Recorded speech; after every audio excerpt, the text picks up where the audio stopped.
2012 proved to be a confusing year for Aaliyah fans, with rumors circulating that Aaliyah's mother, Diane, was diagnosed with cancer.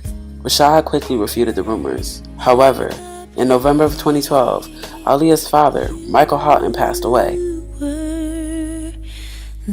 He was buried alongside his daughter at Ferncliff Cemetery. Michael's sudden death was sad. I don't really know why it had to happen that way, but maybe he couldn't cope with what was about to happen by the end of 2013, which is to discover that Aaliyah isn't actually dead and that she's just been risen again, only this time she's got crappy family. You know, maybe he wasn't able to cope with this knowledge and the knowledge of how bad my father is in this life. You know, maybe he couldn't cope with the thought of me suffering, and maybe he was destined to actually be the only one to be like, F the prophecies, I'm going to talk to Anna. Maybe that's a possibility as to why he died, because he was destined to be one of the few that were going to help me. But he wasn't allowed to, because my destiny is to suffer and have no one help me. You know, I don't know why he had to die, but that does seem like the only possibility. I'm pretty sure a good dad might want to beat up my dad for being such an awful dad in this life, and they'll do that if they believe that that child was their child in that child's past life. My dad hasn't hurt me in any way, but he hasn't really done anything in any way, and that's the problem. He's hurt me only by not ever being there for me, or not helping me to buy a home in London when he's got tons of money sitting in the bank doing nothing.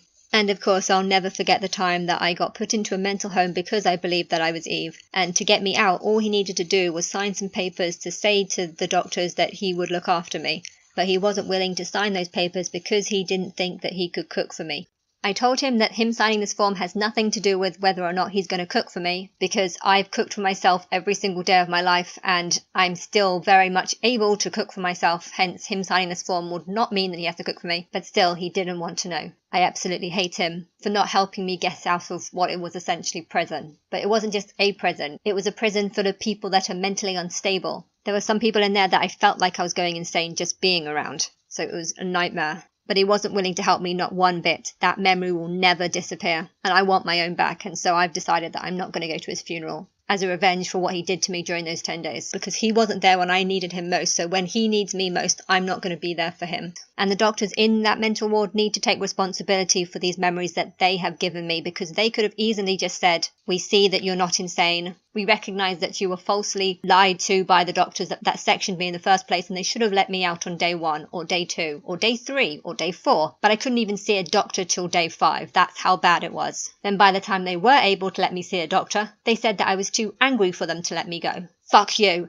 If you want to see anger, I want to fucking show you what my anger is. And I do want you to go to jail for falsely imprisoning me. And I'm 100% going to sue that mental home for putting me in there in the first place, because they've done that to me and that scar will never fade away. And the only reason why I was sectioned for 30 days was because at the time they sectioned me, they told me it was an option between me signing myself into a home for a few days or them sectioning me and me being forced to stay in for a few days. Because I just moved into a new flat and I was paying £215 a week to live there, I didn't want to sign myself into a hospital for a few days because I would be losing out on the large amount of money that I was spending each week. I told them this. They said, fine, we'll section you. I was like, okay, that's fine. Then they just said, okay, can you come out into this van? They took me to a place. I didn't put up a fuss or anything. It was only after I got there that they told me that I hadn't been sectioned for a few days, that I'd been sectioned for 30 days. There's a massive difference between locked away for 3 days and being locked away for 30 days. So the doctors that put me in there lied to me about what was about to happen. You know, if I would have known it was a choice between being sectioned for 30 days or just signing myself into this place for a few days, you know, if I thought that was the option, then of course I would have signed myself into this place. But because they didn't tell me that that's what they were doing, I was sectioned for 30 days. I managed to get out of it after 10 days, but that took a hell of a lot of begging. I hate what happened. But there is something I need to say about this, which is that Aaliyah did the song Are You That Somebody? We gon' hook it up while they talk on the phone,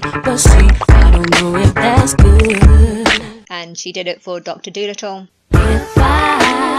Listen to the Dr. Dolittle, that is, and make sure you get plenty of Aaliyah, Timbaland, All Saints, Sugar Hill Gang, and Eddie Kane and DeVille. Stop talking to me! Dr. Dolittle, the album, in stores now. And that's the second connection that I've only just found when I found this trailer on YouTube about Dr. Dolittle. I had no idea that All Saints were involved in this. Well, Melanie Blatt from the All Saints, she went to both my primary school and my secondary school, so Fitzjohn's primary school and Sylvia Young. Okay, another connection. But anyway, I don't remember the song being played in Dr. Dolittle, but I watched it the other day, and it seemed to have a huge significance to me and what I'm going through, because that doctor started hearing animals speak. As a boy, John Dolittle had a special gift. Why do dogs sniff each other? That's just kind of our way of shaking hands. But not everyone John, this is your new principal. Nice to meet you, John. could appreciate it. Nice to meet you. John, I command you to come out of this, boy. 30 years later, the gift is back. Now what? John, the animal could not have talked to you. He's a lunatic. This is crazy. Don't fix me. I won't look at another female ever. I swear. Yo, baby, what's up? You looking pretty sweet there, sugar. No. Hey, honey. Who's this? I'll give you a hint. I'm cute, I'm furry, and I make 500 babies a year. You get your little furry butt back in your cage, Rodney. I don't want your droppings up. Bye-bye. My son Rodney. Little hairy boy sleeps in the cage. I have to keep him in the cage because he has a hygiene problem. Instrumentation, I can really use it. Say, wow! Stop talking to me! And he, like me, went into a mental home for 10 days. Who would have ever thought you would end up in a mental institution? Although he signed himself in there, hence why he was happy to be in there for 10 days. I, however, could have signed myself for a few days, but because they sectioned me for 30 days, which is like 10 times longer, I got hugely angry and did not have the same kind of experience that Dr. Dolittle faced. Although during these 10 days, we both came up with the same conclusion, which is that we shouldn't tell anyone that we have special gifts. Dr. Dolittle could talk to the animals. I can inspire filmmakers and book writers in the past. So, John, you talk to animals now, do you? Would you like to tell me about it? Or would you rather tell my friend here, Battleheim? I don't need to talk to you, Cat Blaine. Why? Do you think that he would talk back to you? You know, he just might. And what would he say? I'd say you were a butthead. But because their response to this was to put me in a mental home, I started to understand that no one wants to believe, no one cares. Just try and put it behind us and try and go on as normal. Okay, as soon as I came out, I started seeing the signs again. I'd say you were a butthead. I really like this cat.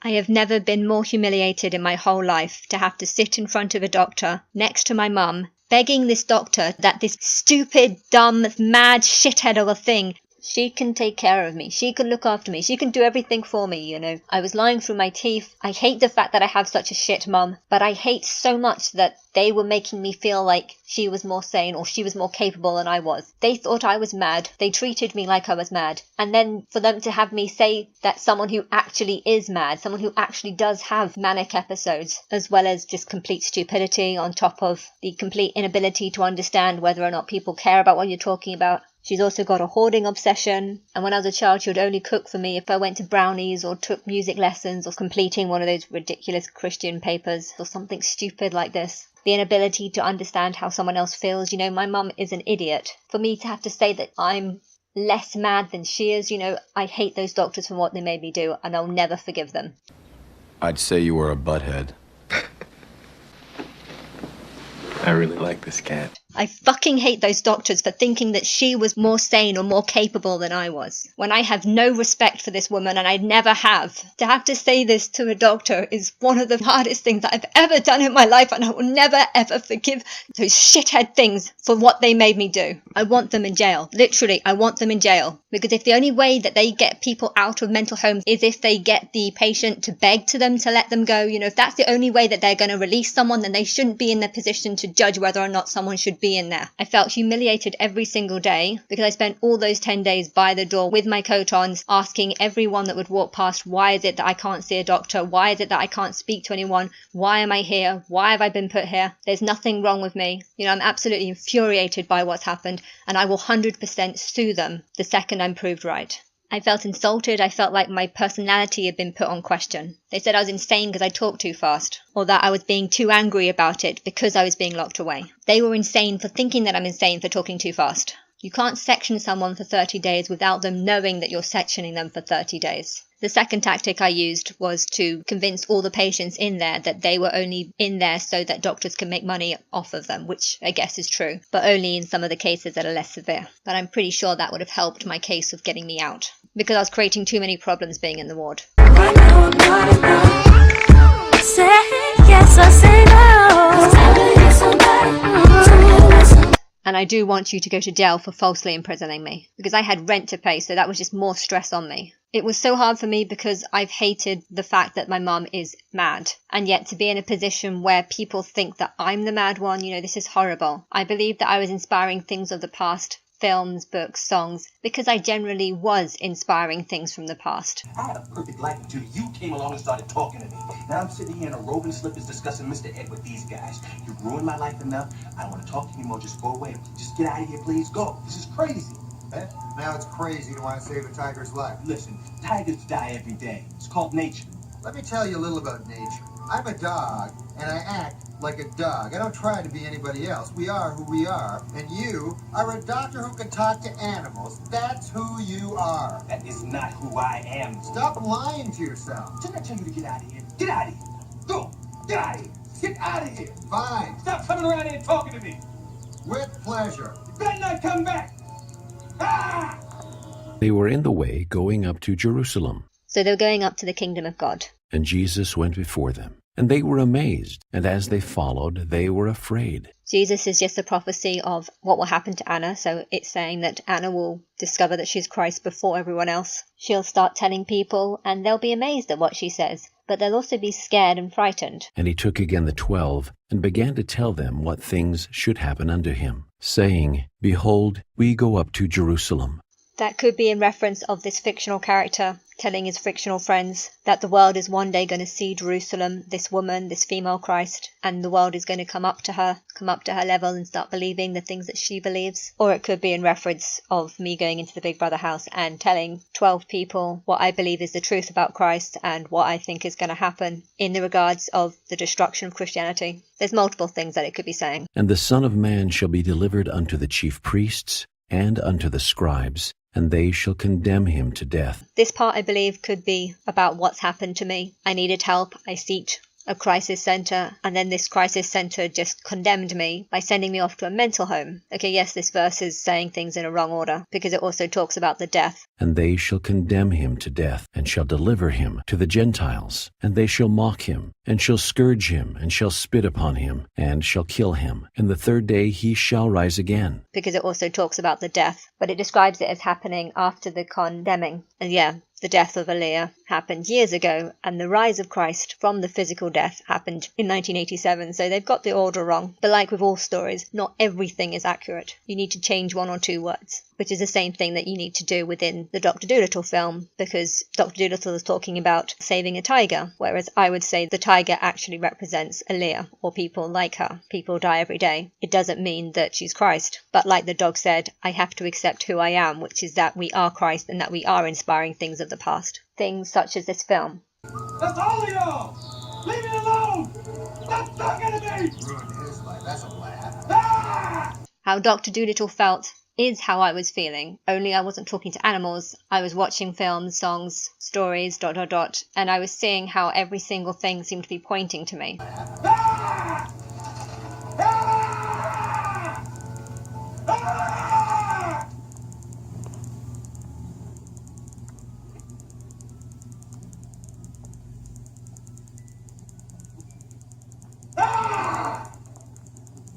I didn't find out that I was Aaliyah until October, so this was a few months after I went into this mental home. But yeah, I was seeing connections from the time I first started believing that I was Christ, because I generally was seeing connections. I had a big long list of all the evidence that I had to prove that there was something behind my name, and that a lot of songs and films were being inspired by me, but they weren't interested, they didn't want to know. So like Dr. Dolittle, I had to pretend that it wasn't happening, only it was happening. When I found out about Aaliyah, and I found out that she did this song, a song done for Dr. Dolittle about keeping a secret.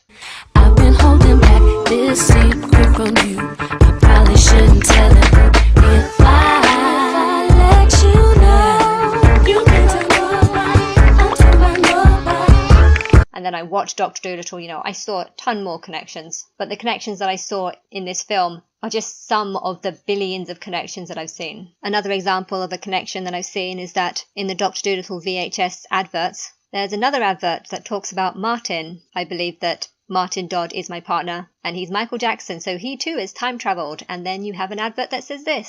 Coming to video, Our Friend Martin, an exciting full-length animated adventure about 12-year-old Miles and his best friend Randy, who journey back through time and meet Martin Luther King Jr. during various stages of his life. Whoa, Randy! This is major magic time! We're actually in the past! So that's about two young black and white people who are off to find out the truth about Martin. Well, I believe that the truth about Martin is that he was Michael Jackson. And for me to see this, I had to, in a way, time travel and see all the evidence that points to Michael as being Martin. And like in the show, I believe that I was black and a white person. Our Friend Martin, an entertaining and inspiring tale for the whole family. And all we need is a dream and the courage to make it happen. Coming exclusively to video from CBS Fox. I downloaded the adverts for the VHS Anastasia film too. Aaliyah does a song for Anastasia too. And the Dr. Dolittle film happens to be one of the adverts for that. For thousands of years, animals have been trying to tell us something. But their cries have fallen on deaf ears. Until they found John Dolittle. Now what? And now they won't shut up. Again, more connections. Queen of the Damned. Come out. Akasha. Queen of the Damned. You have no idea.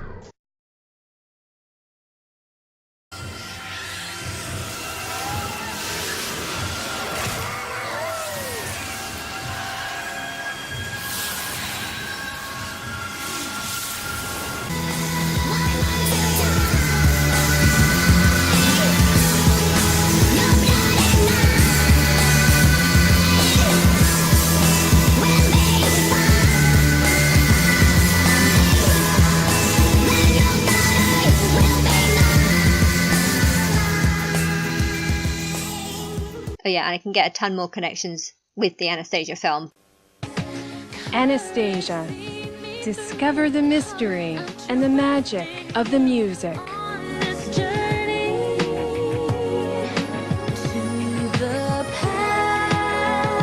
Anastasia. Music from the motion picture. Featuring Aaliyah. Aaliyah sung in one of the songs in Anastasia, using the words such as, "Heart, don't fail me now, take me back to my past. Courage, see me through. I'm trusting you to take me home." The whole film is about someone who's trying to find her lost family. Who exactly are you? I was hoping you could tell me.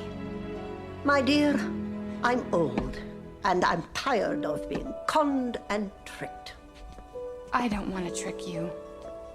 And I suppose the money doesn't interest you either? I just want to know who I am. Whether or not I belong to a family. Your family. I believe that I was Aaliyah, hence I believe that her family was my family, and I would love to speak to them about this and try and convince them that this is the truth, because I believe it is. You're a very good actress.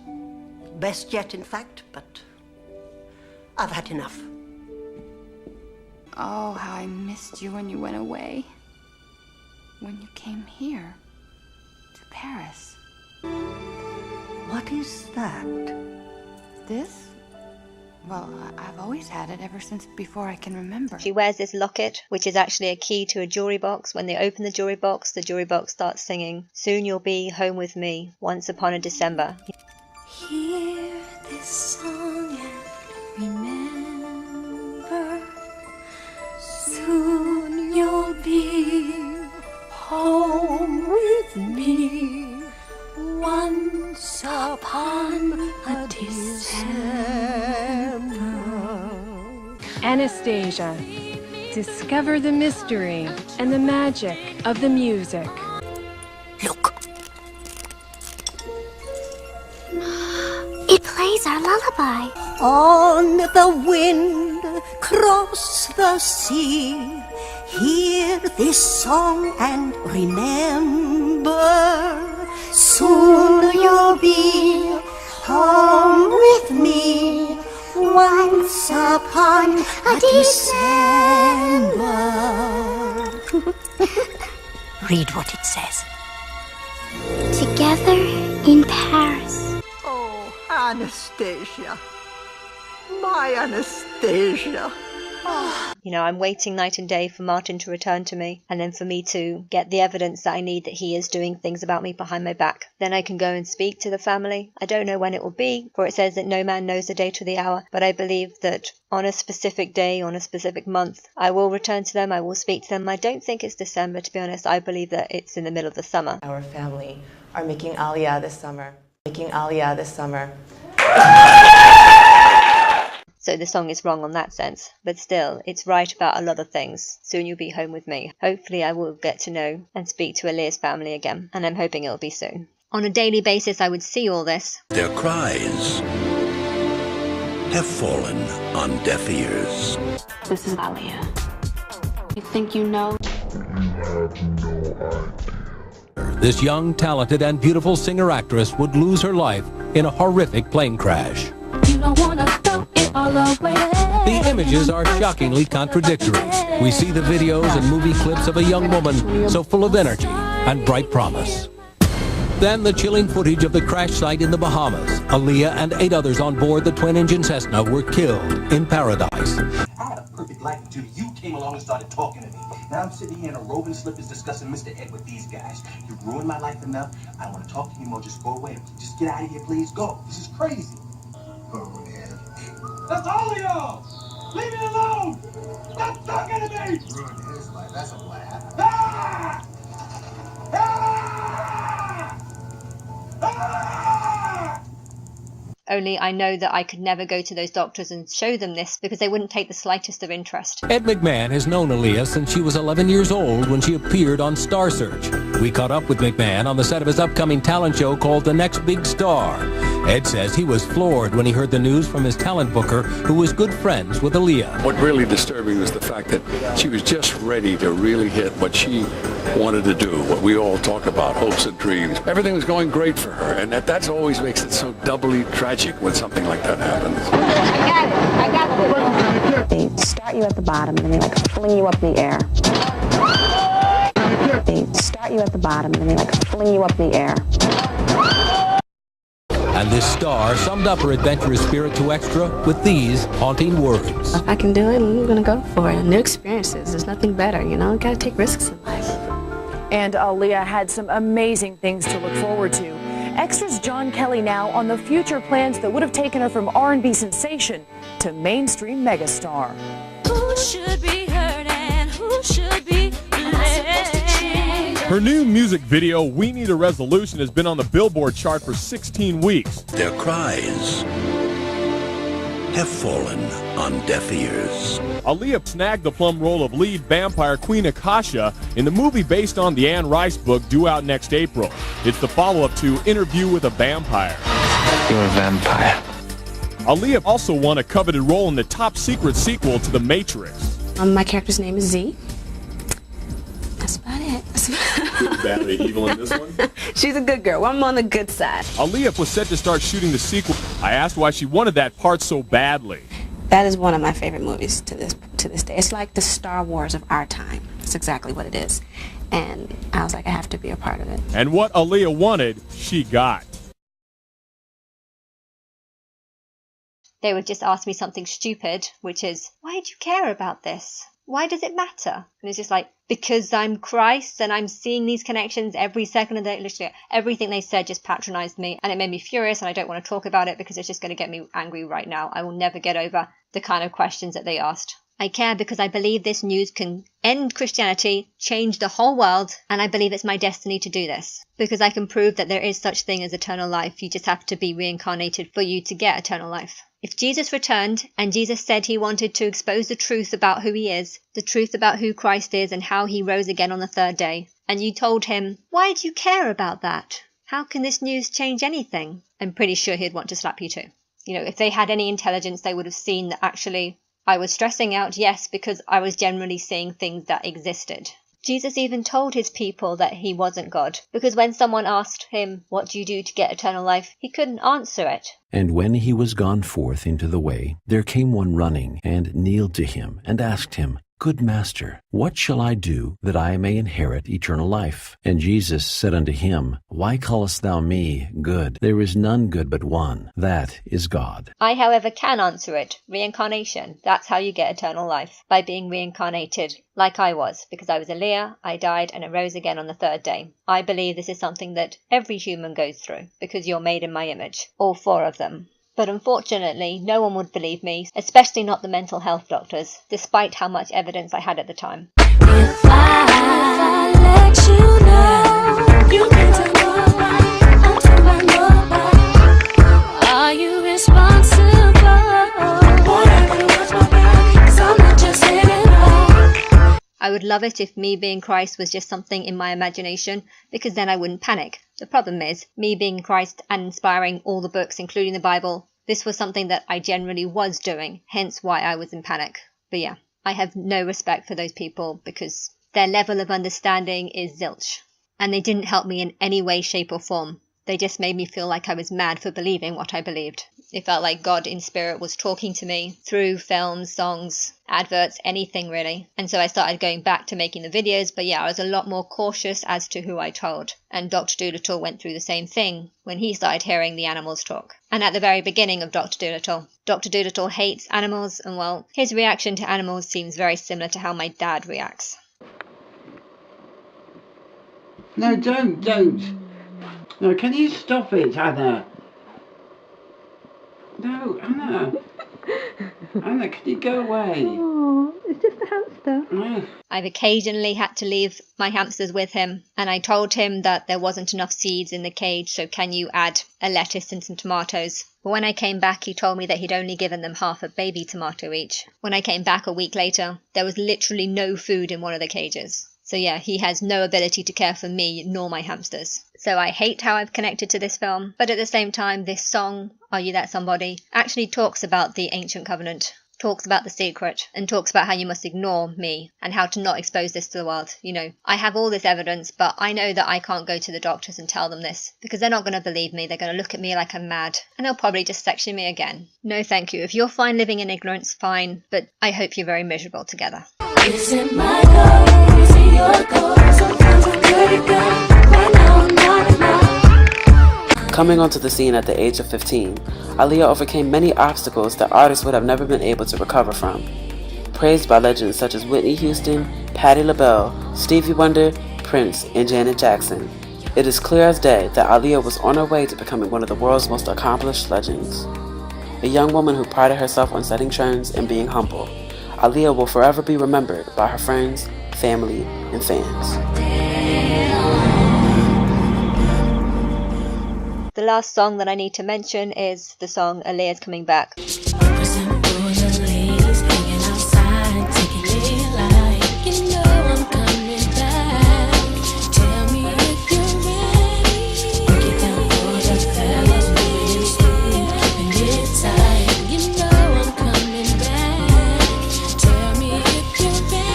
I believe that she sings in it because it does sound like her, but at the same time, it could just be a voice that sounds like her. As I did find this after 2013, hence someone could have heard what I said and then wrote that song, making it deliberately sound like Aaliyah sung it and then changing the date so that people think that she's done something that prophesizes her return when really she hasn't. Well, she has in other things, but this is one of the most obvious songs that suggests that she's going to die and come back again.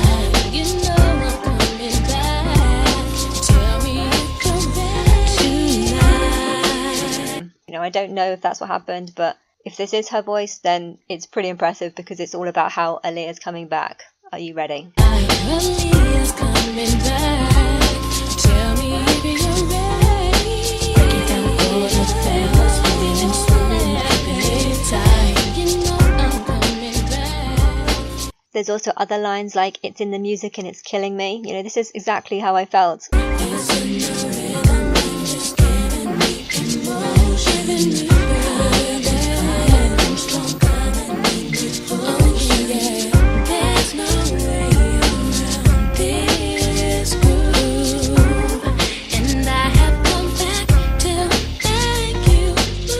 felt like I was inspiring songs and films of the past, and I felt like it was spiritually draining me, like I was lying on a bed unable to move because I was inspiring songs of the past.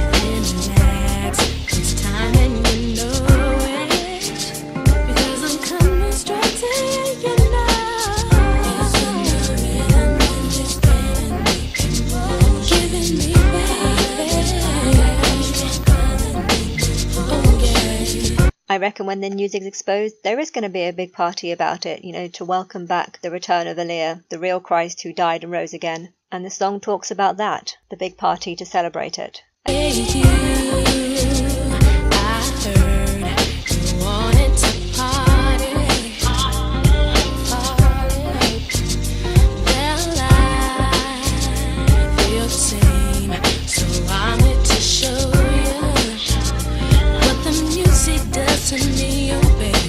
I think if I was to remake this song, I would use the whole Aaliyah's coming back as the main chorus. See how many times I can use that. Are you ready? Are you ready? Are you ready?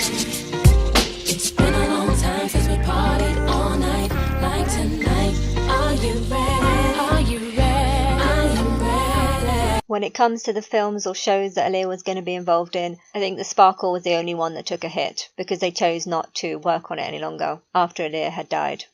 The majority of the films she was signed on to had no problem seeing the light of day. The Whitney Houston produced Sparkle, which she was set to headline in, took the biggest blow. Whitney had decided that without Aaliyah, the film would need to be put on hold.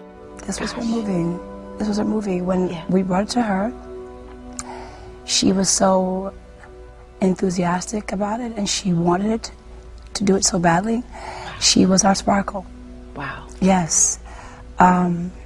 Unfortunately, it just didn't go that way. Right. I put it down. I said my Sparkle is gone to a better place, and we just left it alone. But we would never be together in Paris, for a dark shadow had descended upon the house of the Romanovs. His name was Rasputin. We thought he was a holy man, but he was a fraud, power mad and dangerous. How dare you return to the palace? But I am your confidant. Confidant? Ha! You are a traitor! Get out! You think you can banish the great Rasputin? By the unholy powers vested in me, I banish you with a curse. Mark my words. You and your family will die within a fortnight. I will not rest until I see the end of the Romanov line forever!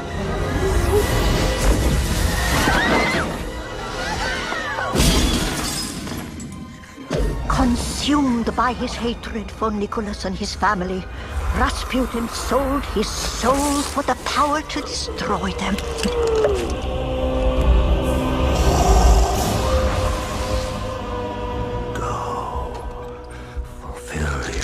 Dark purpose.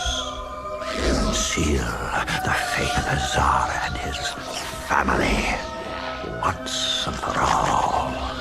From that moment on, the spark of unhappiness in our country was fanned into a flame that would soon destroy our lives forever.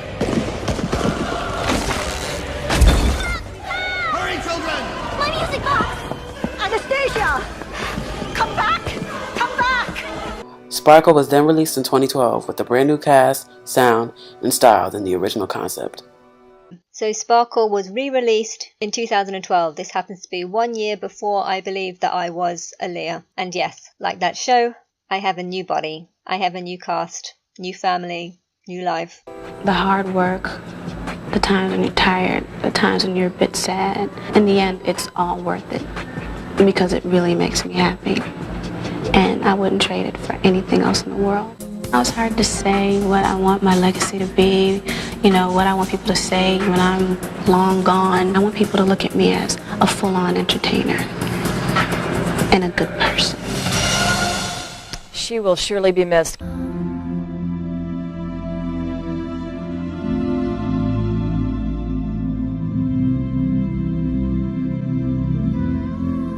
This is a moment that I have always been waiting for, to be able to pay my respects to someone who has truly changed my life. I was positive that when I entered the building, I was going to be overcome with grief. However, I found closure in the fact that I was merely inches away from the biggest inspiration in my life. Aaliyah's life only spanned 22 years, but her legacy will always live on for a lifetime. Aaliyah's dream was to share her talents with the world and impact people's lives, and that's exactly what she did. I've got good friends, I've got a beautiful family, and I've got a career that's blossoming and still growing, and I am truly blessed, and I thank God for his blessings every single chance I get. But the time had come for me to get back into the studio and onto TV and radio with songs that reflect even more of me. Off to college, yes, you went away. Straight from high school, you up and left. But I know I gotta live and make it somehow. Come back to me. Can you hear me calling for you? I wanted to give you, my diehard fan, a little something for your patience and undying love and support. Although you've seen me involved in movies lately, I want to reassure you and all of my fans that I'm going to continue with my music career. I'm not stopping. I love music, and I'm going to make it all happen. Without God and my fans, none of this would be possible. So sit back, relax, and enjoy.